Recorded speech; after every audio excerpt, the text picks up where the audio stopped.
வணக்கம். இன்றைக்கி நம்ம பார்க்க போகிற சமையல் என்னென்னு பார்த்தீங்கன்னா, ஒரு அருமையான கசப்பு இல்லாத பாவக்காய் சூப் எப்படி செய்யலாங்கிறத பார்க்கலாம். சின்ன குழந்தைங்கள்லேருந்து பெரியவங்க வரைக்கும் இந்த மாதிரி சூப் செஞ்சு கொடுத்திங்கன்னா விரும்பி சாப்பிடுவாங்க. ஸோ வாங்க எப்படி செய்யலாங்கிறத பார்க்கலாம். இப்போது ஒரு குக்கர் எடுத்துக்கலாம். இதில் தேவையான அளவுக்கு நெய் சேர்த்துக்கலாம். நம்ம வந்து ஹெல்த்தியாக தான் செய்ய போகிறோம், அதனால் நெய் வந்து தாராளமாக சேர்த்துக்கலாம். எண்ணெய்க்கு பதிலாக நெய் சேர்த்துக்கலாம்.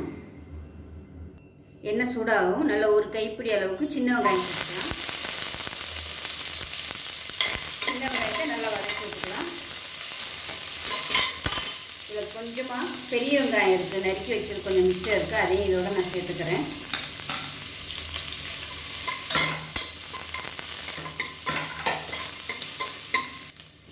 வெங்காயம் பாதி அளவுக்கு வதங்கிடுச்சு. இதில் மீடியம் சைஸாக ஒரு பாவக்காய் வந்து கட் பண்ணதை சேர்த்துக்கலாம்.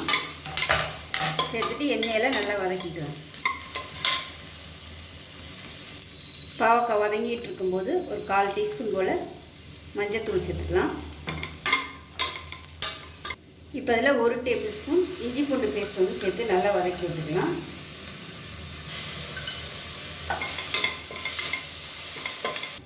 இப்போ இது எல்லாமே நல்லா வதங்கிட்டு இருக்குது. இந்த ஸ்டேஜில் பார்த்தீங்கன்னா லைட்டாக அடி பிடிக்கிற மாதிரி இருக்கும். அப்போ வந்து நம்ம தக்காளி சேர்த்துக்கலாம். மீடியம் சைஸில் ஒரு தக்காளி சேர்த்துக்கலாம்.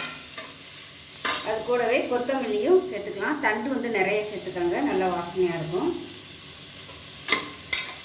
இதையும் சேர்த்து வறுத்து இப்போ இது கூடவே ஒரு சின்ன நெல்லிக்காய் சைஸுக்கு புளி சேர்த்துக்கலாம். தண்ணியில் அலசிட்டு சேர்த்துக்கோங்க. இப்போ அந்த சூப்புக்கு தேவையான உப்பு சேர்த்துக்கலாம். கல் உப்பு சேர்த்துக்கலாம். ரொம்ப ட்ரை ஆகிற மாதிரி இருந்துச்சுன்னா கொஞ்சமாக தண்ணி ஊற்றிக்கலாம். கொஞ்சமாக இப்போதைக்கு தண்ணி ஊற்றிக்கலாம். எந்த அளவுக்கு வதக்குறோமோ டேஸ்ட்டாகவும் இருக்கும், அந்த கசப்பும் கொஞ்சம் குறையும்.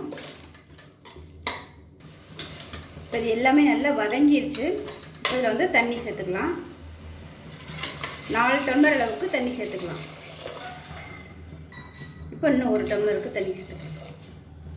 ஏன்னா நம்ம விசில் விடையில் கொஞ்சம் வறுத்தோம், அதனால் ஒரு 4 டம்ளர் அளவுக்கு தண்ணி சேர்த்துக்கலாம். கலந்துட்டு உப்பு செக் பண்ணி பார்த்துக்கோங்க.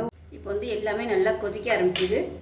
இந்த ஸ்டேஜில் 1 டேபிள் ஸ்பூன் மிளகு, 1 டேபிள் ஸ்பூன் சீரகம் ரெண்டுமே சேர்த்து 1-2 பொடிச்சு வச்சுருக்கேன். ரொம்பலாம் நைஸாக இல்லை, உங்கள் காரத்துக்கு தகுந்த மாதிரி சேர்த்துக்கோங்க. நான் வந்து ஒரு 3 டீஸ்பூன் சேர்த்துருக்கேன்.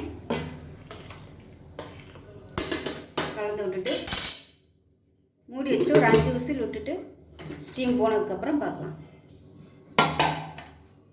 இப்போ சூப் எப்படி இருக்குன்னு பார்க்கலாம்.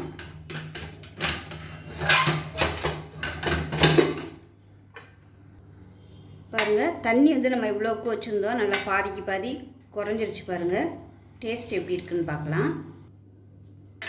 சுத்தமாக கசப்பே இல்லை. நம்ம புளி சேர்த்துருக்கிறதுனால அந்த புளியோட டேஸ்ட்டு தான் தெரியுது, தக்காளி புளியோட டேஸ்ட்டு. சாதம் குழையோ வச்சு நீங்கள் இந்த சூப்பை அப்படியே ஊற்றி பிசைஞ்சு கூட சாப்பிட்லாம்.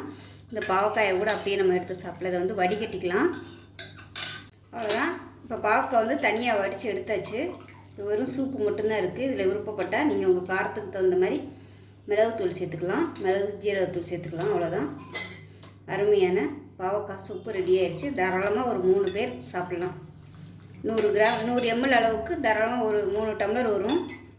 ஸோ ரொம்ப ஹெல்த்தியாக இருக்கும். சுகர் பேஷண்ட்டாக இருக்கிறவங்க கூட நீங்கள் அந்த 11 மணி டயத்தில் இந்த சூப் எடுத்துக்கிட்டிங்கன்னா உங்களுக்கு ரொம்பவே நல்லது. டெய்லி வாரத்தில் ஒரு 3 நாள் இந்த பாவக்காய் சூப் சாப்பிடுங்க. சின்ன குழந்தைங்களுக்கு கூட நீங்கள் கொடுக்கலாம். இதில் வந்து கசப்பு சுத்தமாக தெரியாது, நம்ம புளி சேர்த்துருக்கிறதுனால.